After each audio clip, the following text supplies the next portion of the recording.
What's up, everybody? Good morning, good afternoon, whenever you're watching this. Welcome back. It's day 2 on the build. The weather here is beautiful. The sun is shining, so it's a great day to be in the shop working. What we got going on today, hydro e-brake install. That's a big one. We're gonna finish up the seat building and installing. That's another big one. Then we're gonna lower the thing, and we're also gonna work on some brakes and rotors. Big day. I'm excited. Stay tuned.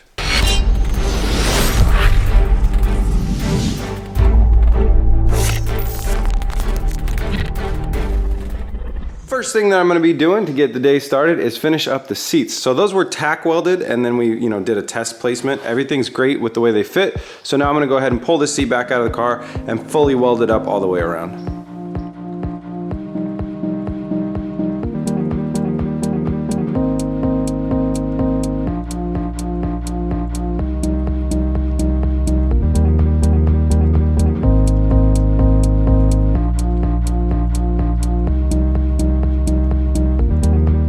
That is the first seat done. Now the welds don't look super pretty because they're flux core MIG welded, but they are very, very, very strong. The good thing about these welders is they get nice and hot so they can penetrate the steel well.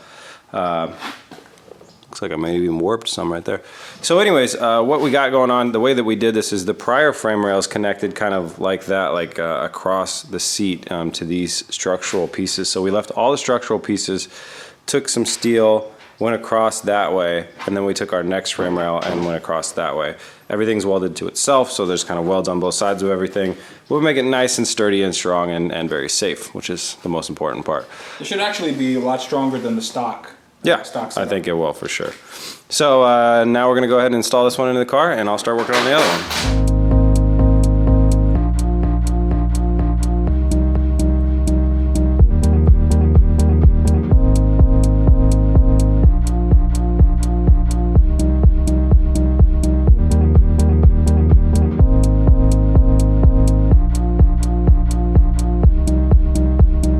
All right, seats finished. Tavares is in one. They're looking good. Now I'm gonna go ahead and check the oil levels, and we're gonna start the car up. This is the first time we've started it since we did our maintenance and everything else like that. So it'll be interesting to see how it sounds. And then we're gonna flip the car around in the garage so we can start working on the hydro e-brake and the braking system. All right, fire her up. All right, famous last words. Sounds good. Sounds great. Alright guys, it's time to work underneath the car. I don't know how long you guys have been watching the channel, but this is the first time I've worked anywhere with a lift. So I'm trying not to be too scared under here. Everything's safe. We're crossing our T's and dotting our I's. So the way that we're going to do this is we're going to head and this is a leaf spring system.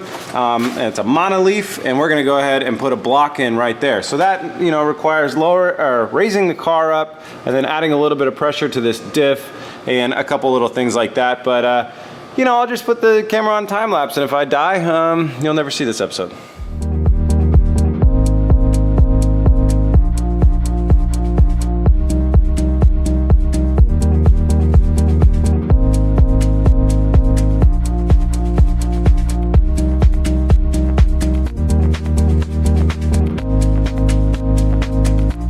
Quick status update. So here's how this works. We go ahead and raise up the body of the car and then undo all the 4 bolts on this plate thing right here. That'll let that drop down, and then we support the diff, lower the car, punching the diff and the axles up into the air, and then we put in that 3-inch spacer right there. So now what we're doing is we're boring out the bolt holes on that backup plate. That's the plate that bolts into right there, and then we'll reattach it right there.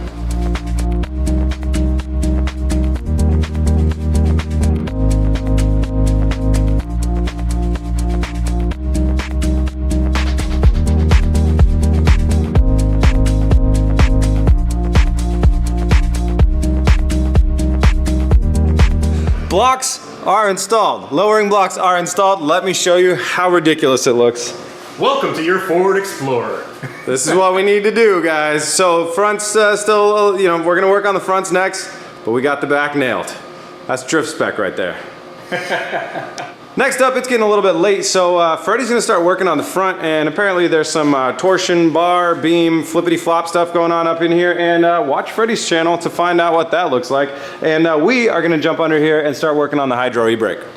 This is our hydro e-brake right here. One of these is an inlet, one of these is an outlet. I'll figure that out later. And that is gonna land somewhere in this very dark car that's way up top. So what I'm gonna do for now though is I'm gonna crawl underneath, and we gotta access the brake line. So you can see we had a fuel line here and a fuel line here, so it has a return fuel system, and then we have a brake line right here. So in this car, you have two dedicated brake lines up front. One goes to the front right, one goes to the front left. And this thing right here, this brake line goes to the rear, controls both rear. So we only need to tap into this one. When we pull our hydro e-brake, it's gonna pressurize this brake line, which will lead to both the back wheels and lock them up. So what I'm gonna do first is drain the brake system by cutting this line in half and capturing the fluid, and that'll let me tee off through this line. Actually, we're not really teeing off, but we're kind of rerouting it.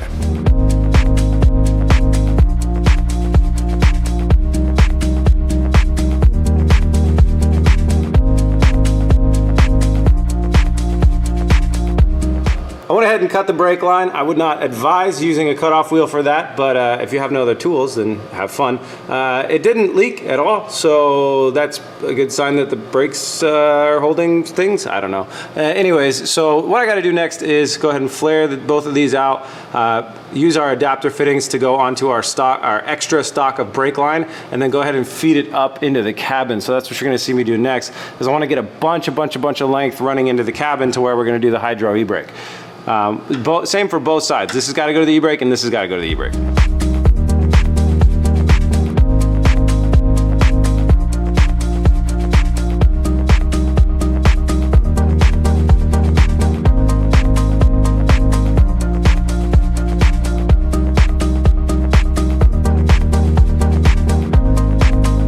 Alright, so you can see that we got the two different ends of the brake lines there with the little fittings attached to it. They're flared out and they got fittings. And then we got the stock brake line right here, our extra brake line. It's not stock, it's extra. It's aftermarket brake line.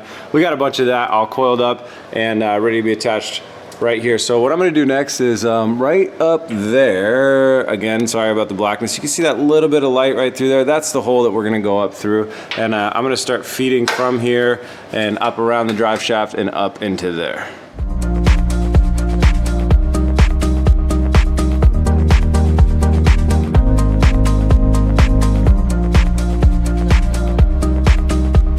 That is the bottom side of the brake lines joined up. So you have, that's where it came, well, that's where it came from the distribution block, and that's where it went down to the back. So I will trace these back up, and then I just kind of zip tied them to keep them out of the way. Long term, you wouldn't want to zip tie that to a fuel line. It could eat its way through, but it's also got this really thick plastic coating, so I'm not too worried about it. And this car, you know, long term won't be alive. So not too worried about that. Then they route up and then they go into the car there. So I'm gonna do a little bit of double check and make sure we stay away from the drive shaft, and we should be good. I'm gonna meet with these back up on the inside and start plumbing them into our hydro e-brake. Okay, before I wanted to jump in for the hydro e-brake, Freddie's been working on lowering the front end.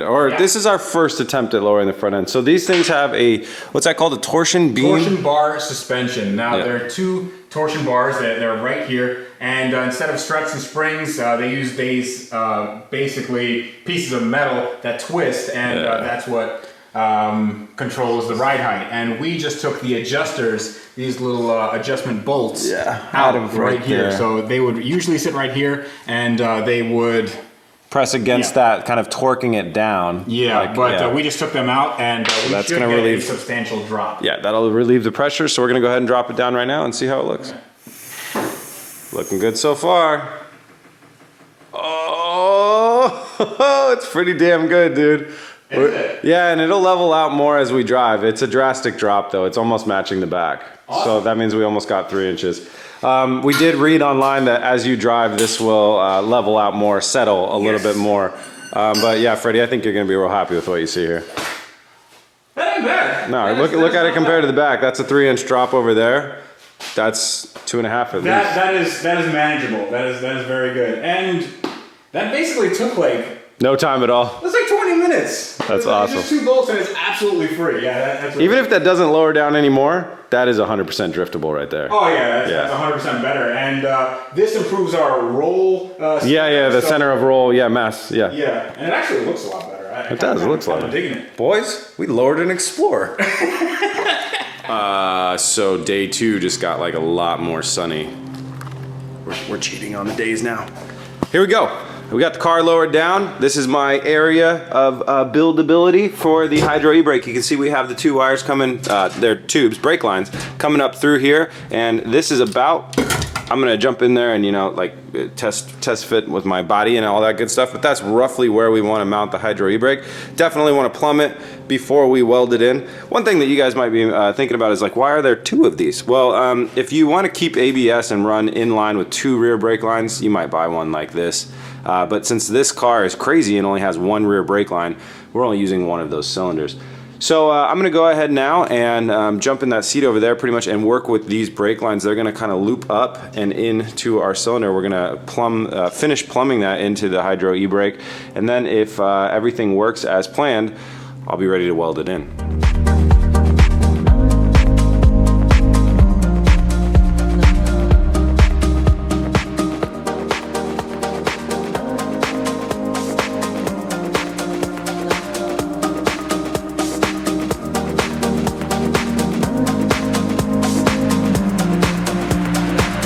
Got done plumbing the hydro. It looks great. The fittings came along great. Sometimes when you buy cheap ones of these, like, which admittedly this is a very cheap one, you have problems with the fittings, but we were all good there. Got a little grommet back in there, and that's where the lines go down, and that's all good. I left a little slack just in case if we have any catastrophic problems, we can come back and change it. But this stuff honestly sits where the armrest used to be anyways, and it won't bother you.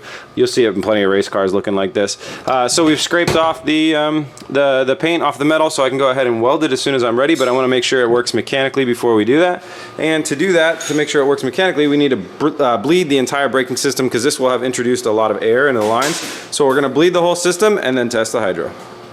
Bad news on the hydro e-brake front, guys. When we pressurized the system to bleed it, I noticed that we are leaking out of this side of the cylinder. That is because this fitting right here was too shallow. It didn't have enough thread depth to crush the flared part into the accepting part over here. So you can see that I took like a 1/4 inch off of the top of this here, and that actually worked. But then when I went to apply enough pressure to really get the crimp down to stop the leaking, I blew out the threads on our cheap aluminum hydro e-brake. So in retrospect, I do not recommend using these cheap Chinese eBay generic hydro e-brakes. In my experience, this is the 2nd time now that I bought one of these for a quick build and they've blown out on me and not worked, mainly because of thread issues on the cylinder. So we're gonna go look around Orlando and see if we can find a replacement hydro e-brake.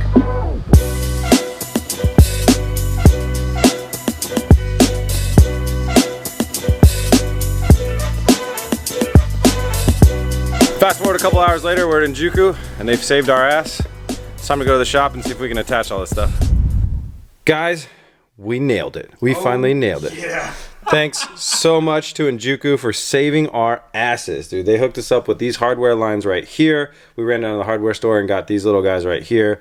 And now everything's completely plumbed, 100% the right way. And we have a better hydro e-brake. We don't have some cheap Chinese crap. This one actually even has an e-brake thing set to it too. So once we weld it in here, you pull it back, it clicks and ratchets down into here, and it's done. So I also sprung a leak under the car, which I'm gonna have to go fix in a second, and then we can, but we have pressure tested this up here, and no leaks, 100% pressure. It's awesome. And then we're gonna weld it onto the car right there. So I'm gonna go fix everything underneath. Next thing you're gonna see is me welding this baby to our Ford Explorer. Yeah, whoever buys this car after us, you're gonna get a free Njuku e-brake.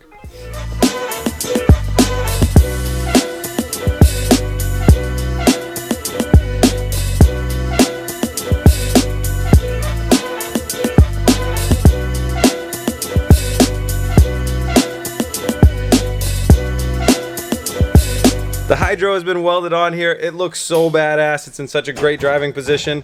I'm so stoked on this. Let's give it a little test run. All right, Freddie, if you could spin the wheel, please.